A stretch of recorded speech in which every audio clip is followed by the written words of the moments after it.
ইয়াকুলু ইয়া লাইতানি লাম উতা কিতাবিয়া, তখন সে বলবে হায় আফসোস আফসোস, আমাকে যদি কিতাব দেওয়া না হতো তাহলেই তো ভালো হতো। কেন আমাকে কিতাব দেওয়া হলো? কিতাব না দিলে তো ভালো হতো। আমি তো এখন ধ্বংস হয়ে গেলাম, নিজেকে নিজে বলবে। তখন সেই সম্পদশালী ব্যক্তিটা বলবে ওয়ালাম আদরি মা হিসাবিয়া, আমি তো কল্পনা করি নাই যে আমাকে হিসাব দিতে হবে। কে কি খেয়েছো, কে কি অন্যায় করেছো, মনে রেখো আল্লাহর আদালতে আল্লাহ রব্বুল আলামিন হিসাব দিতে হবে। দিবেন কিনা? বুঝেন না কথা? কত কামাইছেন সব হিসাব দুনিয়াতে বেঁচে যাইতে পারেন, আল্লাহর আদালতে বাঁচতে পারবে? জোরে বলেন পারবে? আল্লাহর আদালতে পারবে না। সেদিন বলবো আরে না দিলে তো ভালো হইতো, কারণ আমারটা তো আমি দেখি, আমি নাই। নিজেকে নিজে লজ্জিত হয়ে যাবে, লজ্জায় তার মাথা অবনত হয়ে যাবে।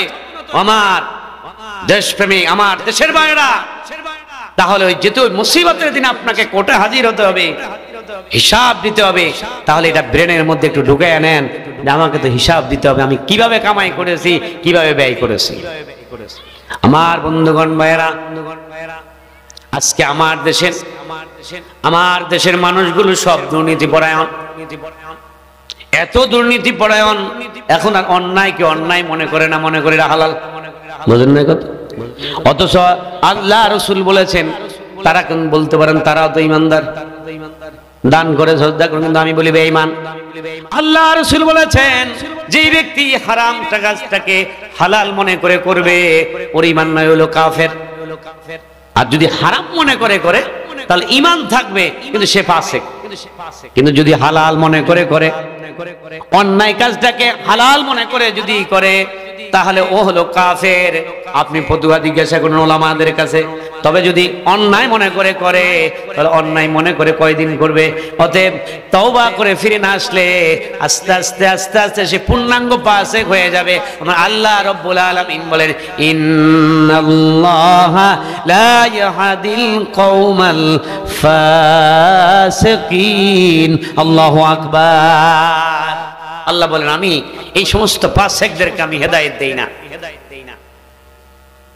আমার বন্ধুগণ ভাইরা, আপনাকে আমাকে কিতাব দেওয়া হবে, আমলনামা দেওয়া হবে।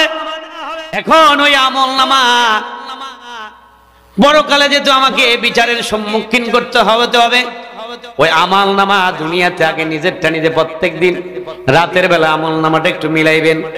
নামাজ পড়ছি কয় ওয়াক্ত, এটা রিপোর্টের মধ্যে লিখবেন। কোরআন তেলাওয়াত করছি কয় আয়াত, এটা লিখতে হবে কিনা। এখান থেকে যদি আপনি হিসাব করে যান, তাহলে পরকালের হিসাবটা আপনার জন্য সহজ হয়ে যাবে। যদি এখান থেকে হিসাব না মিলে যান, পরকালের আদালতে আপনি ঠেকে যাবেন, সেখানে কোনো কাজ হবে না আপনার। মুসলমান ভাইরা, আল্লাহ পাক রব্বুল আলামিন কোরআনে কারীমের মধ্যে সেদিন এই যারা বামপন্থী হবে এবং যারা আমলনামা পেয়ে তাদের আমলনামার বিচার দেখে নিজেরা ঠেকে যাবে, সেদিন সেখানে তারা বলবে মা আগনা আন্নি মালিয়া।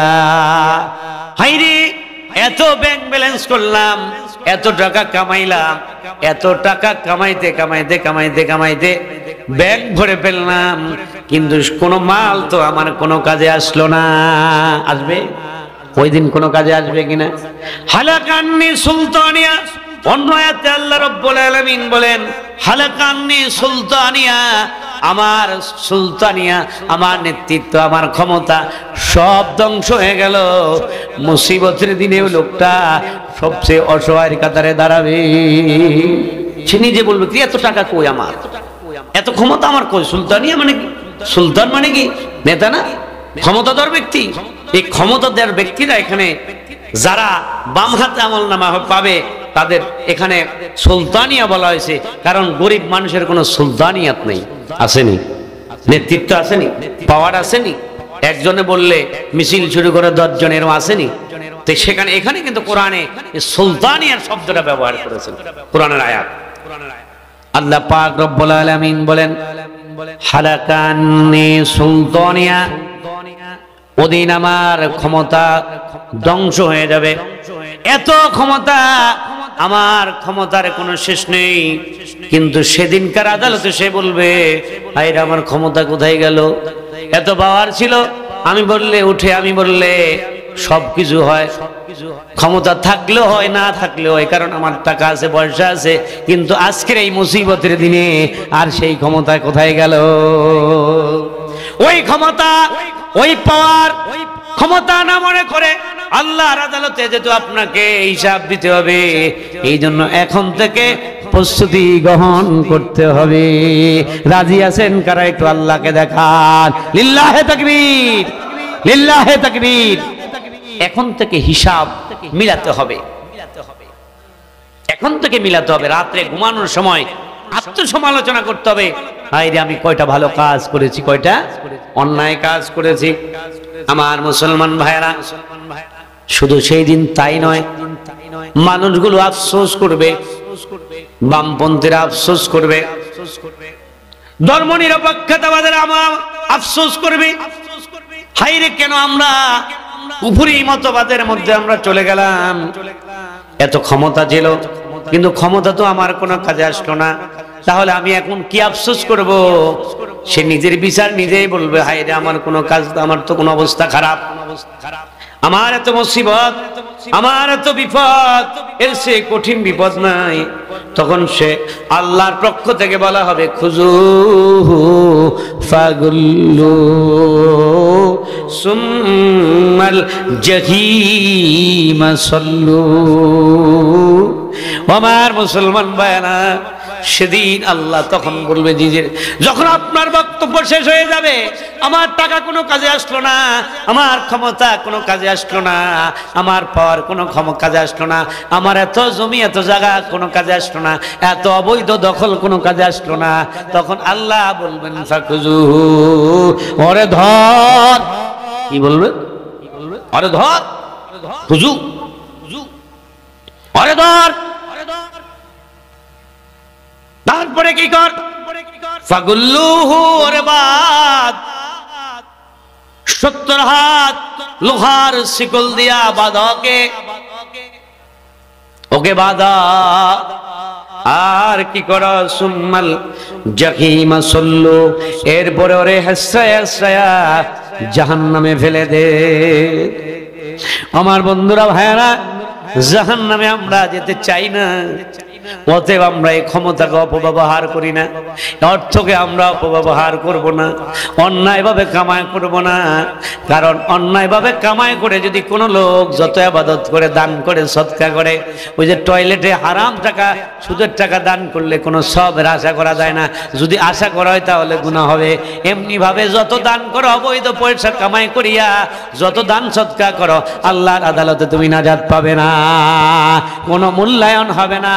তখন বলা হবে ধর, পরে বাঁধা, ধরবেও বাঁধবেও, এরপরে আল্লাহর জাহান্নামের মধ্যে নিক্ষেপ করবে। ও মুসলমান, ওই মুসিবতের দিনে কত বড় দুর্গভাগা হবে মানুষগুলো, কত বড় বিপদ হয়ে যাবে। মুসিবতের দিনে কেউ তোমার পাশে দাঁড়াবে না, তোমার কর্মী দাঁড়াবে না, নেতা দাঁড়াবে না, বন্ধু দাঁড়াবে না, ভাই দাঁড়াবে না। আল্লাহ বলেন ইয়াউমা ইয়াফিরুল মারউ মিন আখি, সবাই পলায়ন করবে, ভাই পলায়ন করবে, মা পলায়ন করবে, বাবা পলায়ন করবে, প্রিয়তমা স্ত্রী পর্যন্ত তোমার কাছ থেকে পলায়ন করবে। সবাই বলবে আমার কোনো, বাবা বলবে আমার কোনো সন্তান ছিল না, মা বলবে আমার কোনো সন্তান ছিল না। ওই মুসিবতের দিনে তাকায়া তোমরা ডানপন্থী হও, ডান পথের সন্তানী হয়ে যাও, আর দুনিয়ার জন্য মহামত্ত হয়েও না। কারণ মুসিবতের দিনে ওই বামপন্থী হলে তোমাদেরকে আল্লাহ তাআলা ধরবেন এবং ফেরেশতা দিয়া 70 হাত লোহার শিকল দিয়া বাঁধিয়া জাহান্নামের মধ্যে তোমাকে এত নির্যাতন নিপীড়ন করবে, সেখান থেকে বাঁচার কোনো উপায় নাই। বিশ্বাস হয় কিনা ভাই? কার কথা? জোরে বলেন কার কথা? আল্লাহর কথা অবিশ্বাস করলে ঈমান থাকবে না। মুসিবত ওদের জন্য মুসিবত যারা বামপন্থী হবে, বামের আমলনামা করবে, আমল করবে, কোরআনপন্থী হবে না, কোরআন কেন্দ্রিক রাজনীতি করবে না, ইসলাম কেন্দ্রিক রাজনীতি করবে না, আল্লাহ তাদেরকে ধরবে, বাঁধবে। এই জন্য আমরা ওগুলো করবো না। মুসলমান ভাইরা, ওই মুসিবতের দিনে বাঁচতে হলে আপনাকে আমাকে অবশ্যই এখন থেকে আল্লাহ পাক রব্বুল আলামিনের কোরআনে জিন্দেগি গঠন করতে হবে। আল্লাহ পাক বলেন, সুম্মা ফি সিলসিলাতি জারউহা সাবউনা যিরাআন ফাসলুকুহু ইন্নাহু কানা লা ইউমিনু বিল্লাহিল আযীম। আল্লাহ রাব্বুল আলামিন বলবে, এই যে এটা কারণ কি, তাকে এই অপরাধ কারণ কি? কারণ হলো এই লোকটা ইমানদার ছিল না। ওই মুসিবতের দিনে আপনাকে আগুনে পুড়িয়ে দেওয়া হবে। বলতে পারেন ভাই, আগুনে পুড়িয়ে তো সাথে সাথে মরে যাবো। আল্লাহ বলেন, আল্লাহ তাআলা ইয়ামুতু ফিহা ওয়ালা ইয়াহইয়া। আল্লাহ বলবেন ওখানে কোনো কারো মৃত্যু নাই, লা ইয়ামুতু ফিহা, ওখানে মরবেও না আর ভালোভাবে বাঁচতেও পারবে না। আপনি মনে করেন দুনিয়াতে তো মানুষ আগুন লাগলে পুড়ি কতক্ষণ পরে মরে যায়, তার আমরাও মরে যাবো, বেজাল শেষ না। আল্লাহ বলছেন কি, লা ইয়ামুতু ফিহা ওয়ালা ইয়াহইয়া, সেখানে যারা মরবেও না আবার ভালোভাবে বাঁচবেও না, আযাব ভোগ করতে থাকবে, ভোগ করতে থাকবে, ভোগ করতে থাকবে। বলে সেটা কই, কিভাবে? আল্লাহ রাব্বুল আলামিন কোরআনে কারীমের মধ্যে বলেছেন, কুল্লামা নাদিজাত জুলুদুহুম বাদদালনাহুম জুলুদান গায়রাহা লিয়াযুকুল আযাব। আমার আল্লাহ বলেন, আগুনে পুড়ে চামড়া খসে যাবে, জ্বলছে যাবে, গলে পড়ে যাবে। আল্লাহ বলেন, আমি তার আবার গায়ের মধ্যে নতুন চামড়া গজায়া দেব, যাতে করে সে আযাবটাকে ভালোভাবে ভোগ করতে পারে। 100 বছর আগে, 50 বছর আগে চিকিৎসা বিজ্ঞানে অ্যানাটমি বিভাগের ডিপার্টমেন্টে তারা গবেষণা করত যে মানুষকে কষ্ট পাওয়ার জন্য, মানুষের অনুভূতির জন্য, অনুভূতি শক্তি হলো মানুষের মগজ বা ব্রেন। এটা তাদের বিশ্বাস ছিল না।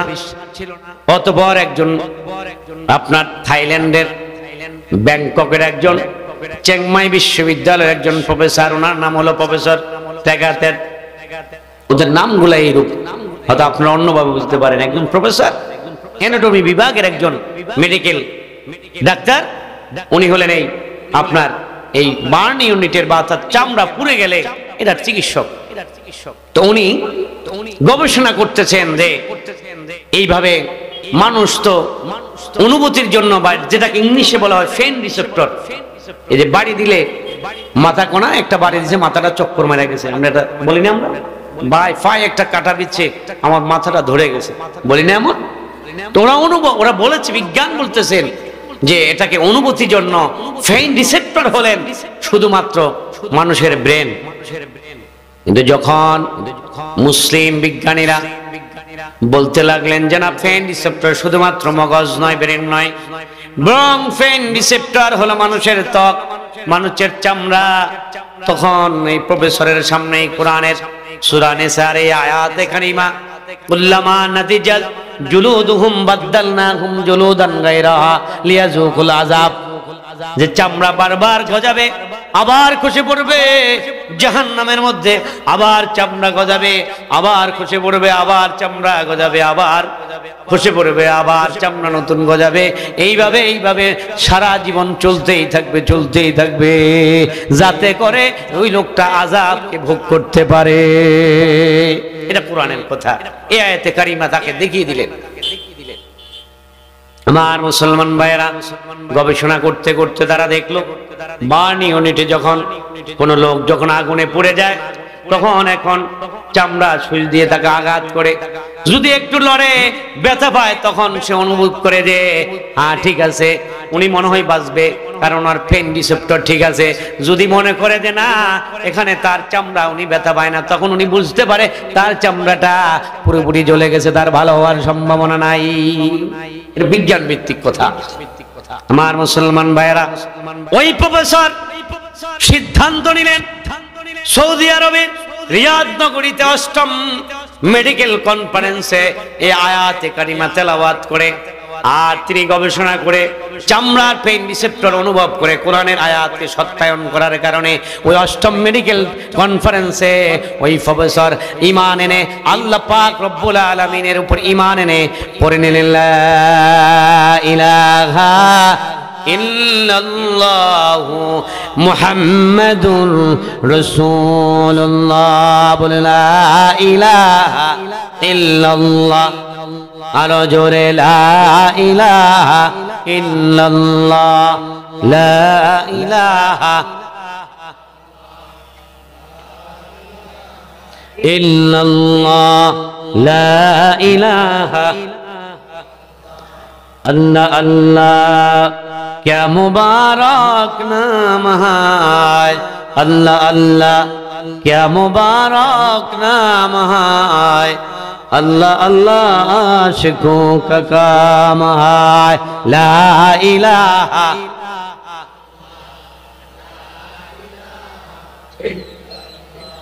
ला इलाहा इल्लल्लाह, ला इलाहा লা ইলাহা ইল্লাল্লাহু মুহাম্মাদুর রাসূলুল্লাহ।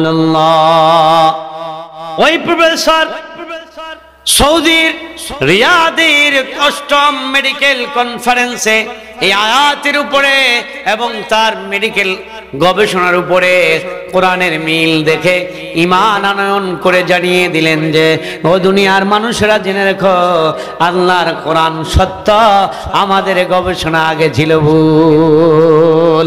জোরে বলুন সুবহানাল্লাহ। আগে তারা ভুলে ছিল, এখন প্রকৃত কোরআনের মাধ্যমে তারা প্রকৃত ঈমান শিখেছে। বলবেন না আলহামদুলিল্লাহ। আসুন এখন বাধা হবে, কি অপরাধে বাধা হবে? যেহেতু তারা ঈমানদার ছিল না।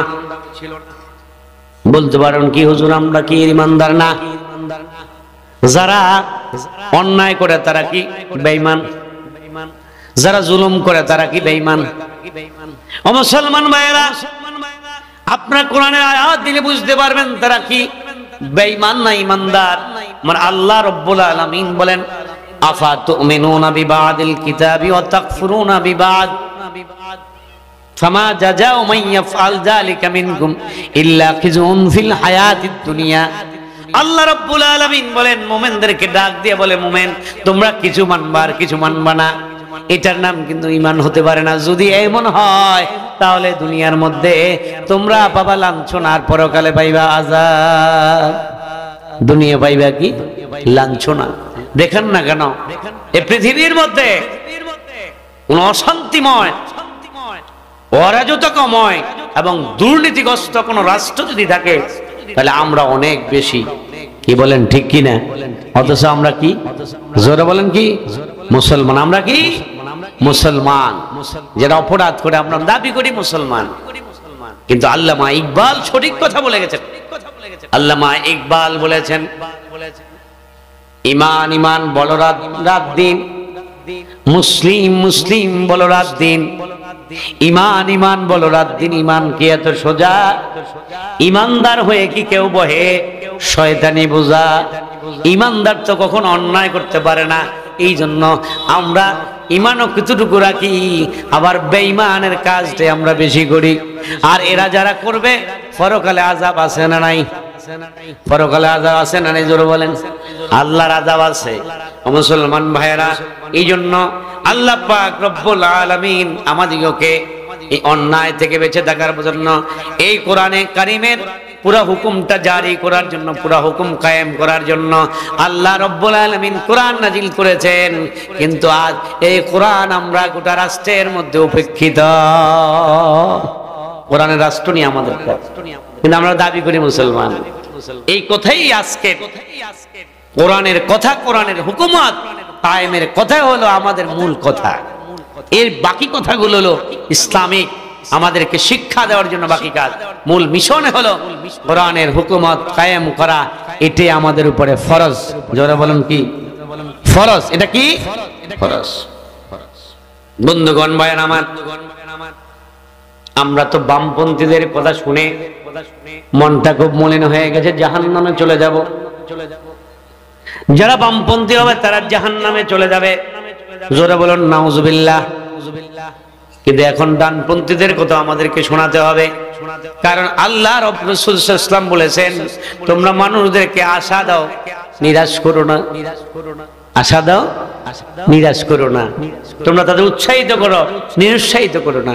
তোমরা তাদের প্রশংসা করো, তোমরা তাদেরকে ঘৃণা করো না, কারণ ঘৃণা করলে তো তারা বীর্যচ্ছদ্ম হয়ে যাবে, ইসলাম থেকে আরো ভেঙে যাবে। এই জন্য তাদের প্রতি তোমরা সহায় হও, তাদেরকে তোমরা আশা সঞ্চারিত করো। মুসলমান ভাইয়েরা, সে আশা হলো আল্লাহ পাক রব্বুল আলামিন বলেন, যাদেরকে ডান হাতে আমলনামা দেওয়া হবে ওদের কিছু এখানে বৈশিষ্ট্য বর্ণনা করেছেন। সেই বৈশিষ্ট্যর এক নম্বর বৈশিষ্ট্য হলো কি, তাকে এক নম্বরে ডান হাতে আমলনামা দেওয়া হবে। আর সে বলবে, ইন্নী যানানতু আন্নী মুলাকিন হিসাবিয়া। আল্লাহ রাব্বুল আলামিন বলেন, যাদেরকে ডান হাতে আমলনামা দেওয়া হবে সে বলবে, আমাকে যে এরকম একটা হিসাব দিতে হবে, এটা আমি আগে ভাগে ধারণা করেছিলাম। রাতের বেলা আমি যখন শুইতাম মাঝে মধ্যে আমার কল্পনা হয়ে যেত, আরে আমি আজকে নামাজ কয় ওয়াক্ত পড়ছি, আরে আমি নামাজ কয় ওয়াক্ত জামাতের সাথে পড়ছি, আরে আমি কয় ওয়াক্ত কয়টা রোজা রেখেছি, আমি কয়টা হক কথা বলেছি। এই কথা নিয়ে যারা প্রত্যেক দিন রাতের চিন্তায় ঘুমাবে, আমার আল্লাহ রাব্বুল আলামিনের ওই বান্দাকে আল্লাহ তাআলা ডান হাতে আমলনামা দিয়ে দিবে। জোরে বলুন সুবহানাল্লাহ, লিল্লাহি তাকবীর। আমার মুসলমান ভাইরা, তাহলে আমরা কোন পন্থী হব? জোরে বলুন, আগে বলুন। ডানপন্থী হতে হবে। আর ডানপন্থী আমলনামা পেতে হলে আমাকে এক নম্বরে কাজ করতে হবে, আমার মাথার মধ্যে চিন্তা রাখতে হবে যে আমাকে আল্লাহর আদালতে অবশ্যই অবশ্যই হিসাব দিতে হবে। এই চিন্তাটা আমার মাথার মধ্যে রাখতে হবে। এই চিন্তা আমাদের মাথার মধ্যে নেই। অন্য জায়গায় আল্লাহ পাক রব্বুল আলামিন ওদের বৈশিষ্ট্য সম্পর্কে বলেছেন, ওই মানুষগুলো, ওই সমস্ত মানুষগুলো সব সময় এতটা পরকাল নিয়ে চিন্তা করতো, রাতের বেলা চিন্তা করতো, দিনের বেলা চিন্তা করতো। এখন আমাদের মধ্যে চিন্তা হলো আকামের চিন্তা। যে আকামের চিন্তা করেছিল ওই ওয়ালিদ ইবনে মুগীরা, যেই চিন্তাকে আমার আল্লাহ রাব্বুল আলামিন ধ্বংসের চিন্তা বলে দাবি করেছেন, ও তো চিন্তা করেছেন। কিন্তু এখন আমরা চিন্তা করি কেউ কিভাবে ইসলামের ক্ষতি করা যায়, ইসলাম বিদ্বেষী চিন্তা নিয়ে আমাদের মাথার মধ্যে সব সময় ব্রেন ঘুরতে থাকে। এই জন্য আমাদেরকে সঠিক চিন্তা করতে হবে। আর সঠিক চিন্তা করতে হবে এক নম্বরে এই কোরআনকে বুঝে বুঝে পড়তে হবে। কয়জন রাজি আছে? আমরা কারা কারা রাজি আছি কোরআনের অর্থ সহ পড়ার জন্য? হাত জাগান। বলো হুজুর আমরা তো পড়তে জানি না। হাত নামান। আপনি একজন ভাইকে দিয়ে পড়বেন, আপনি শুনে নেবেন, আজ সে পড়বে, আপনি শুনে নেবেন। এইভাবে যদি আপনি শুনে নিতে পারেন, আমার আল্লাহ রাব্বুল আলামিন, কারণ কোরআন এত সুন্দর কথা, মাঝে মধ্যে আমরা অবাক হয়ে যাই। আমরা যত পড়ি এখনো তো পুরা কোরআনকে অর্থ পুরাটা পারি না। মাঝে মধ্যে যখন দুই একটা আয়াতের অনুভূতি এসে যায়, মুসলমান ভাইয়েরা, যদি চোখের পানি ফেলে দিতে পারো তখন বুঝবা যে তুমি প্রকৃত ঈমানদার। একটা আয়াত পড়বা, একটা আয়াতের অনুভূতি আমার মধ্যে জাগ্রত করতে হবে। কিন্তু আজ আমরা অনুভূতি নাই। এই অনুভূতি না থাকার কারণে আমরা নামাজ পড়ি, নামাজের স্বাদ নাই। কি বলেন আছেন? ইমাম সাহেব যখন বলে আল্লাহু আকবার, আমিও নিয়তবাদী। ইমাম সাহেব যখন কেরাত পড়া শুরু করে আমার মাথা অন্যদিকে চলে যায়, আবার কেউ উপরের দিকে এরকম ভাবে পালা খুলতে থাকে। আছে না নাই? জোরে বলেন আছে না নাই? উপরের দিকে কয়টা রুয়া বাঁকা এগুলো গুনতে থাকে। অথচ সুন্নাত হলো আপনার ফরজ ছিল আপনি সিজদার দিকে ওইদিকে তাকায় থাকবেন এবং আল্লাহ পাক রব্বুল আলামিনকে দেন খেয়াল পয়দা করবেন। আর যারা এইরূপ নামাজের মধ্যে দেন খেয়াল পয়দা করবে, আকবার, আমার আল্লাহ তাআলা বলেন যারা ওই মুমিনেরা সফল কাম হবে যারা নামাজের মধ্যে খুশু খুজুর সহিত নামাজ আদায় করবে, ধীরস্থিরতা অবলম্বন করবে, আন্তরিকতা অবলম্বন করবে। মুসলমান ভাইরা ছোট্ট একটা উদাহরণ দিলে বুঝতে পারবেন। রিকশাওয়ালার ছেলে প্রত্যেক দিন একটা মেয়ে হেঁটে যায়, বড় লোকের মেয়ে, দুনিয়াগুলা ঘটে এই জন্য বলতেছি, রাস্তা দিয়ে হেঁটে যায়। এখন দেখেন তাকে একদিন দুই দিন জল্পনা করে কল্পনা করে করতে করতে মাঝে মধ্যে কিছু বলে মেয়েটা গালি দেয়, কিন্তু ওই যে কল্পনা করতে করতে করতে করতে করতে করতে শয়তান তাকে সহযোগিতা করে। শয়তান সহযোগিতা করার পরে উভয় পক্ষকে সহযোগিতা করে আর একটা মানুষের যে স্মরণের কারণে তাদের মধ্যে একটা অনুভূতি জাগ্রত হয়, এরপরে অন্যায়ভাবে তাদের সম্পর্ক জর্জরিত হয়ে যায়, হারাম কাজ হয়ে যায়। মুসলমান ভাইয়েরা আমি উদাহরণ দিলাম বোঝার জন্য। কোন মানুষ যদি আমার মাবুদকে আল্লাহ পাক রব্বুল আলামিনকে স্মরণ করে, আমি এর চেয়ে একটা সুন্দর একটা উদাহরণ দেব। আপনি দেখবেন আপনি মোবাইল চালান, কোন বন্ধুকে হঠাৎ করে মনে পড়েছে, স্ত্রী হোক বন্ধু হোক কাউকে স্মরণ করতেছেন, মানে তার কাছে কল দিবেন অথবা কোনো কারণে তাকে মনে করতেছেন, দেখবেন যে হঠাৎ করে এদের কল আইসা পড়ছে। এরকম কারো হয় কিনা আপনাদের? হয়েছে না অনেক সময়? তো উনি হলে ধরেন না 50 কিলোমিটার দূরে, না আমার এক বন্ধু প্রবাসে থাকে, আমি মাঝে মধ্যে বলি ভাই এই মাত্র আপনাকে স্মরণ করে এবং কল দিমু, এই সময় আপনার কল ঢুকে গেছে, আমি দিমু, কল হয়ে গেছে, রিসিভ হয় না। আরাম জোরে বলেন হয় কিনা? অর্থাৎ সেও আপনাকে স্মরণ করেছে, আপনিও তাকে। যে কোরআনে কারীমের আয়াত ফাযকুরুনি আযকুরুকুম, যে তুমি বান্দা তুমি যখন আমাকে স্মরণ করো আমি তোমাকে স্মরণ করি। এর প্রমাণ দেওয়ার জন্য উদাহরণ দিলাম। আপনি যার সাথে সম্পর্ক থাকে আপনি কল দিবেন, মহাব্বত করেন, এমনি ভাবে যখন কল দেওয়ার মানসিকতা হয়ে যায়, এমনি ভাবে যখন আপনার মনে স্মরণ হয়ে যায়, দেখবেন আপনার কলমের মধ্যে যখন চিন্তার মগজ এসে যায় তখন দেখবেন সে আপনাকে কল দিয়ে দিয়েছেন। এই যে দুইজনের একটা কানেকশন, এটা আগে মোবাইল না থাকলে বোঝা যেত না, এখন ক্লিয়ার বোঝা যায়। এটা যদি দুনিয়ার বান্দার স্মরণ বান্দাকে এতটুকু কাছাকাছি করে দেয়, এতটুকু সম্পর্ক করে দেয়, আমার মাবুদকে যদি কেউ বান্দা স্মরণ করে তাহলে আমার মাবুদ আপনার বিশ্বাস হয় কিনা যে আপনাকেও আল্লাহ তাআলা স্মরণ করে? তুমি আসমানে থাকো প্রভু আমি জমিনে, তবু তোমারই প্রেম জমে এই হৃদয় গহীনে।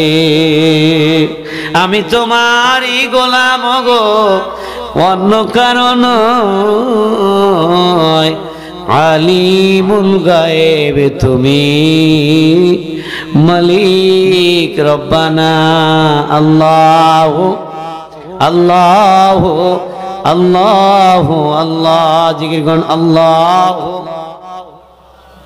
একটু মুহাব্বতের সাথে করুন আল্লাহ আল্লাহ আল্লাহ আল্লাহ। আমার দিনে ভাইরা, মুসলমান ভাইরা, ওই নামাজের মধ্যে তুমি যদি এমনি ভাবে মাবুদকে স্মরণ করো, সূরা যখন ফাতিহা পড়া শুরু করে দেয়, যখন ইমাম সাহেব পড়ে আলহামদুলিল্লাহি রাব্বিল আলামিন, যদি আন্তরিকতা দিয়ে আমার মাবুদকে এই সূরার প্রথম আয়াতটা পড়ো, আমার আল্লাহ রাব্বুল আলামিন সাথে তাকে জবাব দিয়ে দেয়, ও আমার বান্দারে তুই আমার প্রশংসা করেছিস, ও বান্দা আমি তোর উপরে খুশি হয়ে গেলাম। এটা আমার মুখের কথা। আপনি যখন আন্তরিকতা দিয়ে আমার মাবুদকে স্মরণ করেন আর গভীর রজনীতে নামাজের মুসল্লায় দাঁড়ায়া নামাজ আদায় শেষে নামাজের মুসল্লায় বসে কিছুক্ষণ যখন জিকির করবেন, জিকির হলো সেটাই প্রকৃত জিকির। কোথায়? নামাজের মুসল্লার মধ্যে গভীর রজনীতে। কারণ 7 শ্রেণীকে আল্লাহ তাআলা আরশের নিচে স্থান দিবেন। এক গ্রুপ হলো যারা একাকিত্ব মাবুদের জিকির করে। তো একাকিত্ব কোন সময়? তাহাজ্জুদের সময়। সব দরজা বন্ধ, আপনি রবকে স্মরণ করলেন, ও আমার রব, আমার মালিক, আমার প্রভু। আপনি যখন তাকে ডাক দিবেন, প্রভু বলবে ইয়া লাব্বাইক ইয়া আবদি, ও আমার বান্দা, আমি তোমার জন্য হাজির। সুবহানাল্লাহ বলবেন না দাদা? বিশ্বাস হয় না? আমার মুসলমান ভাইয়ের, আল্লাহ রাসূল আকরাম সাল্লাল্লাহু আলাইহি ওয়াসাল্লাম বলেছেন, তোমরা যখন সূরা ফাতিহা পড়বা, আমার যখন এই কোরআনের সূরার ফাতিহা পড়বা, আল্লাহ পাক রব্বুল আলামিনের কোরআনের সূরা যখন পড়বা, প্রত্যেকটা 7টা আয়াতই থেমে থেমে পড়বা। কারণ প্রত্যেকটা আয়াতের শেষে আমার আল্লাহ রব্বুল আলামিন তোমার কথার সাথে সাথে প্রত্যেকটা আয়াতের পরে তুমি থেমে যাবা, আমার আল্লাহ প্রত্যেকটা আয়াতের শেষে জবাব দিয়া দেয়। তাহলে কেমন করে পড়তে হবে? খুব, ওই যে বললাম না, قد أفلح المؤمنون الذين هم في صلاتهم خاشعون। الله أكبر।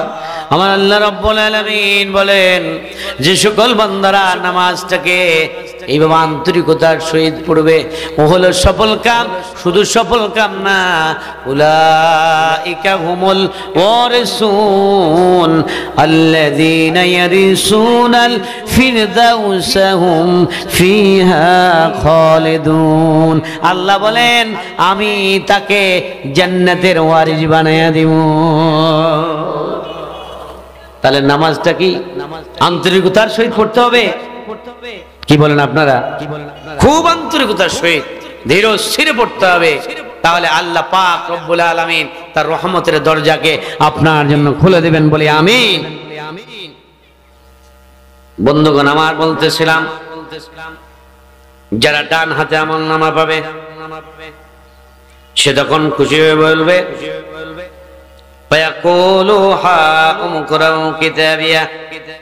দুনিয়ার ছাত্ররা যেমনি ভাবে রেজাল্ট পাস করার পরে মার্কশিটটাকে A+ পেয়েছে, মোবাইলের মধ্যে বের করে আব্বাকে দেখায়, বাবা দেখো, ও মা তুমি গো দেখো, আমি গোল্ডেন A+ পেয়েছি, প্রত্যেকটা বিষয়ে আমি A+ পেয়েছি। হাসরের ময়দানে মুসিবতের দিনে 3 জায়গাতে মানুষ আত্মীয় স্বজনকে আত্মীয় চিনবে না, বাকি জায়গাতে চিনবে। যখন ডান হাতে আমলনামা পেয়ে যাবে, ওই বান্দারা তখন তার মাকে বলবে, মাগো দেখো, আমি আমার কিতাবটা, হাও মুকরাউ কিতাবিয়া, পড়ো আমার কিতাব। আমি খুব খুশি হয়ে মানুষদেরকে দেখাতে থাকবে, এইভাবে প্রচার করতে থাকবে। মুসিবতের দিনে আমার আল্লাহ রব্বুল আলামিন, আমার আল্লাহ তাআলা আমাদের সকলকে ডান হাতে আমলনামা দিয়ে, বলি আমিন। শুধু ডান হাতে আমলনামা দিবে, ওদের একটা বৈশিষ্ট্য হবে, আল্লাহ তাআলা বলবেন যে ওদের যাদেরকে ডান হাতে আমলনামা দেওয়া হবে, ওই মানুষগুলোর হিসাবটাকে সহজ করে দেওয়া হবে। আল্লাহ রাসূল সাল্লাল্লাহু আলাইহি ওয়াসাল্লাম, আল্লাহ পাক রাসূল সাল্লাল্লাহু আলাইহি ওয়াসাল্লাম নামাজ শেষে আল্লাহর দরবারে দোয়া করে, আল্লাহুম্মা হাসিবনি হিসাবান ইয়াসীরা, আল্লাহুম্মা হাসিবনি হিসাবান ইয়াসীরা। আল্লাহ পাক রব্বুল আলামিনের রাসূল সাল্লাল্লাহু আলাইহি ওয়াসাল্লামের স্ত্রী আয়েশা সিদ্দিকা রাদিয়াল্লাহু তাআলা নবীকে বলেন, ও রাসূল গো, মাল হিসাবান ইয়াসীরা, কোনটা সহজ হিসাব বলুন? যে আপনি পয়গম্বর হয়ে দোয়া করতেছেন, আল্লাহুম্মা হাসিবনি হিসাবান ইয়াসীরা। প্রত্যেক দিন ফজরের পরে ইমাম সাহেব মসজিদের মুসল্লায় বসে পূর্ব দিকে মুখ করিয়া এই দোয়াটা পড়ে কিনা? জোরে বলেন, পড়ে কিনা? পড়ে না? এর আপনারাও শিখবেন। আল্লাহুম্মা বলেন, আল্লাহুম্মা হাসিবনি হিসাবান ইয়াসীরা। এই দোয়া পড়ে যারা পড়বে, হিসাবটাকে সহজ করে দেওয়া হবে। ওই হিসাবটা সহজ করার মানে হলো কি? আল্লাহ রাসূল বলেছেন, আল্লাহ রাব্বুল আলামিন বলবেন সেদিন, আল্লাহ রাসূল বলেছেন হিসাবটার সহজ মানে হলো এইভাবে দেখবে আর বলবেন, তুমি চলে যাও সোজা জান্নাতে। জোরে বলেন আল্লাহু আকবার। আল্লাহর জান্নাতে চলে যাও, এটার নাম হলো সহজ হিসাব, এটার নাম হলো সহজ হিসাব। আল্লাহ রাসূল বলেছেন, যার হিসাব না হবে প্রতিটা পদে পদে হিসাব না হবে, আল্লাহর জান্নাতে যেতে পারবে না। ও মুসলমান ভাইগণ, ওই মুসিবতের জন্য বিনা হিসেবে জান্নাত পেতে চাও, তাহলে এখন থেকে ডানপন্থী চলতে হবে, ডান পথে চলতে হবে। আর ইসলামিক আন্দোলন কোরআনের পথে, কোরআনের মতে থাকতে হবে, নজর ডান হাতে আমলনামা পাওয়া যাবে না। সারাদিন বামপন্থীদের সাথে ঘুরবেন, গুড়গুড় করবেন, আর পরকালে গিয়ে বলবেন আল্লাহ আমাকে ডান হাতে আমলনামা দাও, হবে না, হবে না। এই জন্য আল্লাহর কাছে দোয়া বেশি বেশি করতে হবে, আমলও করতে হবে। রাজি আছি কিনা আমরা? আমার বন্ধুগণ, এরপরে বৈশিষ্ট্য হলো কি, যারা ডান হাতে আমলনামা পাবে ওই লোকটা বলবে ইন্নী জানান্তু আন্নী মুলাকিন হিসাবিয়া। ওই মানুষটা মুসিবতের দিনে হাসরের ময়দানে যখন ডান হাতে আমলনামা বলবে, সে বলবে হায় হায়, আরে আমি তো আগে ভাগে প্রস্তুত ছিলাম যে এরকম একটা ঘটনা ঘটবে। একজন হিন্দু আমাদের শিক্ষক, এমনি ধার্মিক, হিন্দু ধর্মের ধার্মিক আলী, উনি বললেন, তার ভাষায় তিনি বললেন যে আমাদের, তাকে প্রশ্ন করেছিলাম যে ধর্ম বিশ্বাস সম্পর্কে আপনাদের কি। উনি বললেন ধরে নিলাম যে পরকাল বলতে কিছু নেই, যদি হয়, ওনার বক্তব্য যদি হয়, এই জন্য আমাদেরকে ভালো মানুষ হতে হবে, একজন হিন্দুর বক্তব্য। কিন্তু উনি যদিও ধার্মিক, হয়তো সেই ধর্মকে আল্লাহ পাক রব্বুল আলামিন কবুল করবে না। ইসলাম ছাড়া যত ধর্ম আছে সব ধর্ম বাতিল, এদের ধর্মকে আল্লাহ রব্বুল আলামিন কবুল করবেন, আল্লাহ তাআলা কবুল করবেন। ওয়া ইয়াবতাগি গায়রাল ইসলাম দীনান فلن يقبل منه وهو في الآخرة من الخاسرين। আল্লাহ রাব্বুল আলামিন বলেন, যারা আল্লাহর কোরআন বাদ দিয়ে, আল্লাহর কোরআনের মত বাদ দিয়ে, কোরআনের দল দিয়ে অন্য দল করবে, অন্য মত করবে, অন্য পথ অবলম্বন করবে, অন্য কোন ধর্মের অনুসারী হবে, অন্য কোন মতান্তরের আদর্শ পালন করবে, আল্লাহ রাব্বুল আলামিন বলেন সে আখিরাতে ক্ষতিগ্রস্ত হবে। সে যত ভালো মানুষ হোক না কেন, আখিরাতে তার জন্য ক্ষতিগ্রস্ত যারা, অন্য কিছু নাই। এই জন্য ইসলামের অনুসারী হতে হবে। যেই লোকটা ডান হাতে আমলনামা পাবে, ওই লোকগুলো এখন থেকে হিসাব মিলাবে। দেখবেন কিছু লোক আছে এমন, দিনেও কাম করে, রাত্রেও কাম করে, একদিনও চিন্তা করে না, করে এমন আছে না? সারা দিন আকাম, সারা একটা মুহূর্ত কাটে না। এটা কোরআনের আয়াত আছে তাদের ব্যাপারে। বালা মান কাসাবা সাইয়্যাতান ওয়া হাতাত বিহি খাতিয়াতুহু ফাউলাইকা আসহাবুন নারি হুম ফিহা খালিদুন। আল্লাহ রাব্বুল আলামিন বলেন, বালা মান কাসাবা, যে ব্যক্তি সকালে ঘুমের থেকে অপরাধ করে, বিকালে অপরাধ করে, ঘুমানোর সময় অপরাধ করে। ও মুসলমান ভাইরা বলতে পারেন ঘুমানোর সময় আমরা অপরাধ করি না, আমরা তো ঘুম যাই। ও মুসলমান ভাইরা, ঘুমানোর সময় অপরাধকারী আছে। কারা কারা ঘুমানোর সময়, এটার মধ্যে ফেসবুকের মধ্যে, ইউটিউবের মধ্যে কারা কারা অন্যায় কাজগুলো দেখেন, তারা ঘুমানোর সময় পর্যন্ত অপরাধ করে। আল্লাহ বলেন, যারা এই রূপ শুইতে গিয়ে অপরাধ করে, বসতে গিয়ে অপরাধ করে, খাইতে গিয়ে অপরাধ করে, সকালে অপরাধ করে, বিকালে অপরাধ করে, চারিদিক দিয়ে অপরাধ দিয়ে নিজেকে ঢেকে নিয়েছে। আহাতাত বিহি খতিয়াতু, আহাতাত মানে অন্যায় দিয়ে যারা ঢেকে ফেলেছে, আল্লাহ বলেন ওর জায়গাটা হলো জাহান্নাম, ওই জাহান্নামের মধ্যে আজীবন থাকবে।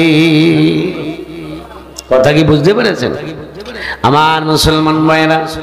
এই জন্য আমরা, শেষ কথাটা হলো আমরা আমাদের অন্যায় থেকে বেঁচে থাকবো। বিশেষ করে ঘুমানোর সময় এই অপরাধ থেকে, এটা বড় অপরাধ। কি বলেন ভাই? যুব সমাজ আমরা না জানতে পারি, কিন্তু কারা কারা ঘুমানোর সময় এই মোবাইলের মধ্যে অন্যায় কাজ, অপরাধ কাজ দেখেন। আমার আল্লাহ দেখে না? দেখে কিনা? আল্লাহ দেখেন, শুধু দেখেন না, আল্লাহ রব্বুল আলামিন বলেছেন, বালা মান কাসাবা সাইয়্যাতান ওয়া হাতাত বিহি খাতিয়াতুহু ফাউলাইকা সাহাবুন নারি হুম ফিহা খালিদুন। এই লোকটা জাহান্নামে যাবে এবং আবাদুল আবাদ জাহান্নাম থাকবে। কারণ সকালে অপরাধ, বিকালে অপরাধ, ঘুমানো অপরাধ, শুইতে অপরাধ, বসতে অপরাধ, ওরে অপরাধ এত পেয়ে বসেছে ও আল্লাহর জান্নাত পেতে পারবে না।